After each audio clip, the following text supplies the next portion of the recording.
All right, you guys, this is a quick start video. So once you get your stuff unpacked and you're ready to go fly, take it for your first test flight, I'm going to just show you real quick how to get it going, what to do.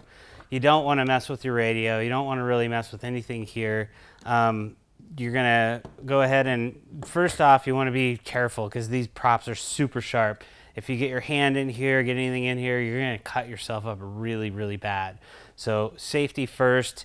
When you do plug in your battery, just step away from it right away. Just get away from it. Give yourself a little space between it, and it, definitely when you're taking off, you want to give yourself a few steps back at least. So it comes with your battery. You have a Velcro strap that comes with it, so just put your battery on the back here. Use your Velcro strap to hold it on.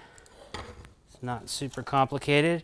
What you want to do is when your GoPro's up here, you want to have it so that when you pick it up in the middle here, it balances. Obviously, there's no GoPro on it there, so it's not balanced. So put your GoPro on there. You want to also, when you are putting your GoPro on there, you want to make sure that you center the GoPro lens here. So it's going to be offset a little bit, but you want the lens to be in the middle as close as it can be. So got your battery on. First things first, you're going to turn on your radio. First thing on, last thing off, okay? Radio's always on. You don't want to lose the signal here. So radio on, you can go ahead and plug in your big plug back here to your big battery. It's going to do an initial beep up. Again, we're going to take a safety step back, make sure.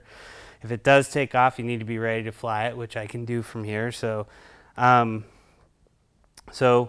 basically, to get it to this point, we're going to go ahead and get some flashing here from this DJI little unit inside of here. So I'm flashing red right now, and this is a GPS unit. What that means is I don't have a GPS signal. If we do get a green light and it turns solid green, it means that we have a GPS signal and we have all the GPS or all the satellites lined up. So it's flashing green right there. In my building, we might get one signal. I mean, this is a metal building we're inside, so it's not going to get a GPS signal in here. So when you go through the different modes, which is your manual, altitude, and your GPS mode, when I go to GPS mode, I got one green flashing light, which means I'm getting one satellite signal to it. It should be all the satellites, and it should be solid green before you go and trust this thing. So I'm not even going to fly. You can still fly it, no problem. You're just not going to be able to rely on the GPS. So we can go ahead, and I'm going to go ahead and show you how to arm it. I'm going to go ahead and unplug this because I don't really want to fly it inside if I don't have to. And there's a couple different ways to arm. When you're ready to fly, what's going to happen is the way I do it is I take both sticks and I go down and into each other like this. And then what's going to happen when I do that, you want to make sure that you're far enough away because these motors are going to spin up. Not fast enough to take off, but they're going to spin up, and you're going to have a little bit of pressure pushing up on that thing. So make sure your dog's out of the way and your kids aren't close and you got everything, ready to go, and that you've got lots of room. There's a couple different ways to do this. So this is the way I do it, in and down. You could also do it down and over this way, down and over this way. So what'll happen is when I arm it and I go like this, the motors are going to spin up. If I don't throttle up, if I don't use my throttle at all to go up and I just leave it down, give it a 1, 2, 3 second count, the motors are going to turn off. So it's a safety mode if you're not going to go ahead and fly.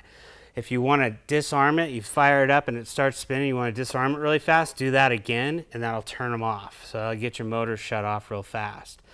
Go ahead and turn that up. So it's going to be spinning right there. You put the throttle up sorry, I'm doing this backwards. Put the throttle up back just a little tiny bit. You don't have to take off and go flying.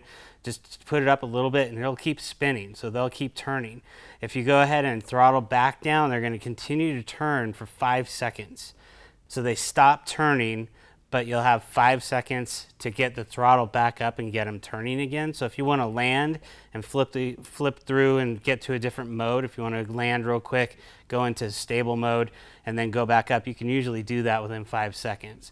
If you're up in the air and you totally drop the throttle, you got 5 seconds before you're going to hit the ground. It'll probably be in the ground before the 5 seconds is up, but you could throttle back up. So there's a lot of safety built into this. So once it is sitting on the ground, the throttle's down for 5 seconds, and the only way you're going to get it to fly again is to rearm it. The motor starts spinning, same thing.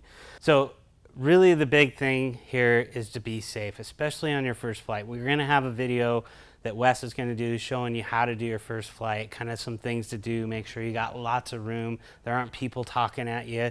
That kind of thing will really distract you, and it's going to be a really bad experience for you. You really need to make sure that you're focused and you have a big area that you're not going to hurt anybody. So anyway, look forward for that, and I hope you guys are having fun with these things, and I'll see you next time.